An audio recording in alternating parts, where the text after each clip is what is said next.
Today we'll discuss this one dreaded word, failure. Uh, as I go through this discussion and I want to share my thoughts about failures, I want to share with you and all those people who are experiencing failures right now in high school, in college admissions, medical college admission, engineering college admission, your love life, careers, startup uh, experiments. I just want to tell you that I know that darkness. I have experienced it myself. Everyone has. So I understand. So I'm not trying to be insensitive to that. What I'll share is my thoughts and my coping mechanisms on failures. So let's jump in. One of the things which I learned early and I want to share that is by using a metaphor. Okay, and a metaphor which I think symbolizes failure and what it means to life. Have you seen a baby, a small baby which is born after the first few months? I think maybe it takes 3 months. It makes its first attempt to go beyond just lying down and moving its legs to trying to turn around, then start trying to crawl a bit, try and sit down, try and stand, till it starts trying to walk, and finally maybe it takes 1 year, 1.5 years later, it actually starts walking pretty confidently. Have you seen that baby? And I want to look at that process and see how it relates to what we are talking of today. The first thing you will notice is that nobody teaches it. Nobody teaches the baby to do what it does in the next 18 months. And remember, its brain is not so developed at that stage. So it's life's instinct which makes it want to grow. Let me repeat this. Life instinctively makes you want to grow. You don't need to plan that. It's instinct. That's how it happens. That's how it works. Okay? And what I'm going to talk about now is about 8 things to observe from this child which is doing this, and see what it means to us later on in life. So as you see its progress, each attempt it does, initially it fails. It's trying to get up and walk, it falls. It goes back, tries again, a little differently. Number one is that it keeps doing it again and again and again, trying to do what it has to do to grow. It doesn't give up, doesn't quit. There are some life lessons there when you look at what it does, what the baby does. And you will realize that it rarely happens that the next day morning it's got up and started walking. It has to go through this process. So my first observation is that this is part of a process. Failures are part of a process. Without that failures happening and the child adapting and finding out newer ways to get up and walk, it's not going to happen. So I want you to understand this well. Failures are part of a process. absolutely necessary part. Nobody succeeds without going through these steps of failures. You have to fail. Hope that's like reinforced. Okay, because failures have to happen. The other thing you'll notice is that when it fails, or let me put it in their terms, the baby's term, when it falls down, it cries. Okay, it cries maybe because of not being able to do what it does, not so much for the hurt, but it cries. And to me, the lesson there is that when you fail in something, you wanted to do something, your career move, something you had planned for a long time and you didn't get it, somebody else got it, you failed. I don't think it's advisable to be in denial of the pain. Just give yourself time to soak in that pain, absorb that pain. Don't run away, don't do stuff to forget that pain. Just experience that pain. It's so important. The child teaches us that. But the child, in the next few hours, is trying again to get up and walk. And so you don't give yourself too much time. Maybe one day, maybe 2 days, but start again planning what you have to do.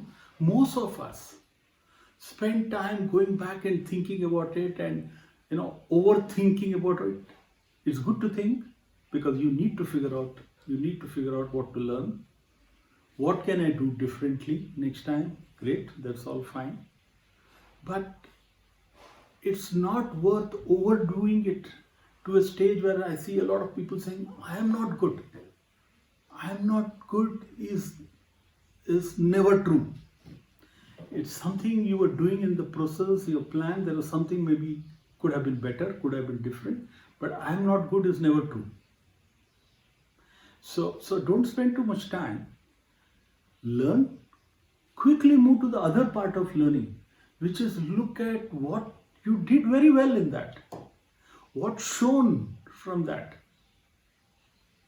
I still remember the first time I went up on stage to talk. I think must have been 1990 probably, or 91, and I made a mess out of it. But it's so important to understand what you could do better and then figure out what also you did very well.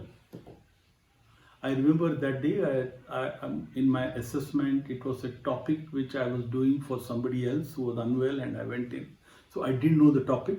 So one big learning for me is you must know the topic very well on which you're going to talk about.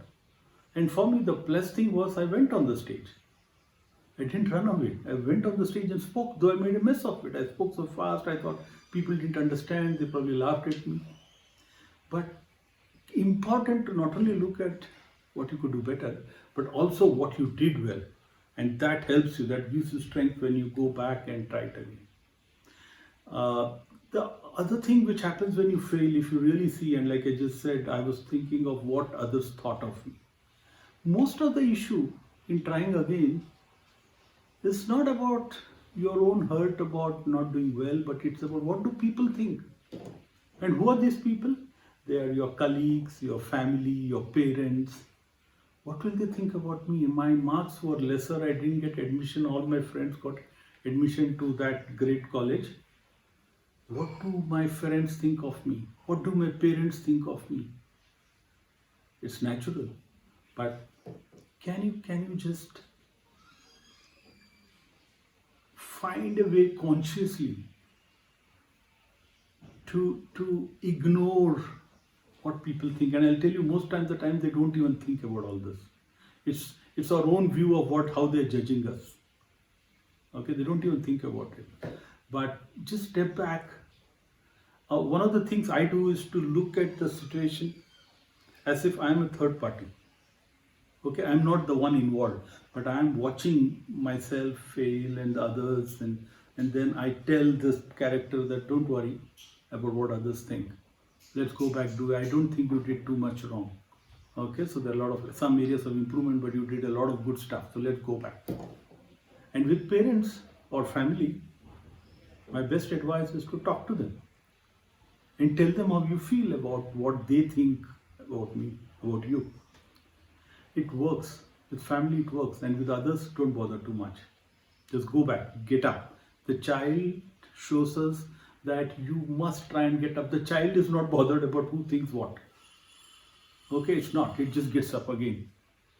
And one piece of advice to people who are the others here, okay, the family, the friends, and colleagues. When the child falls, the rest of the people in the house look at it with a little concern, but when it gets up, tries to get up again, they cheer it. Why can't we cheer for the person who wants to get up, who has failed? Why can't we all collectively cheer? Most of the time we hear people telling him or her, you can't do it. You're not meant for that. Even when that person is trying to do it again, you say, no, it's not your cup of tea.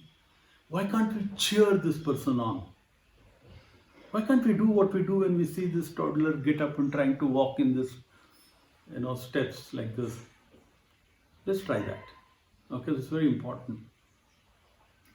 And the other thing I have found which works when you fail in something is that you must try and figure out how to step into that fear.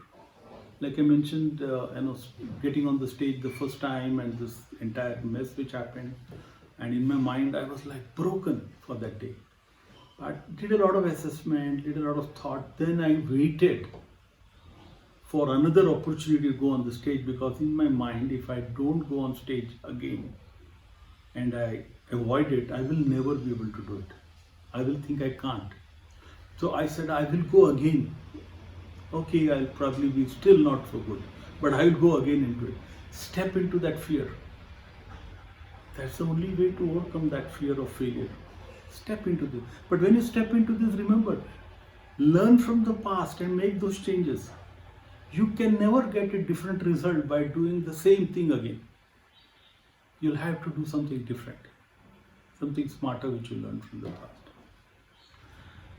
Finally, I remember reading one statement. It said somewhere that when you make your plans and if you share it with God, God laughs at your plan. He laughs because He has a very different plan for you. It's even more wonderful for you, much better than what you planned for yourself. And obviously He knows far better than we do, okay, on what is good for us.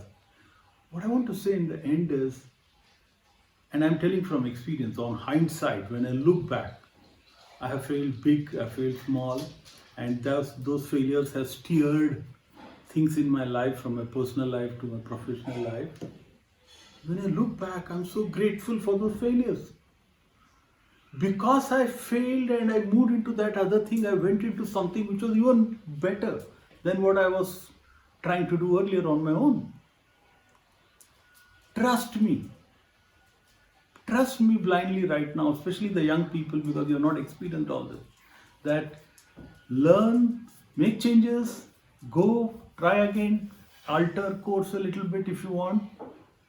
But where it will take you is far better than where you would have landed if everything went as per your plan. Believe in God's plan. Just before closing, I want to also leave one perspective with you. If your life is going very comfortable right now, last few years, no challenges, everything going fine, please be careful, just wake up. You have not been failing in the last few years at all. Means something is wrong. You are in that stagnation zone right now. You are not growing. Does it sound like a contradiction? You have to fail. You have to fail to be part of the process of growth. And if you're not failing, there is something wrong. Relook at what's happening. It's like this, another metaphor, this high jump athlete. He practices, succeeds, and jumping a certain height. And if he stays at that height and keeps doing that year after year, he's going to succeed in getting that height. But is he growing? To grow, you will have to move the bar up and take fresh challenges. If in your career you are very comfortable and not had any challenges, any failures in the last few years, something is wrong. You're in the comfort zone. Relook. Take in higher scope. Take higher challenges to work on. It's okay. It's unknown territory. There are risks. You'll fail. That's the only formula to growth. Yeah? Remember this.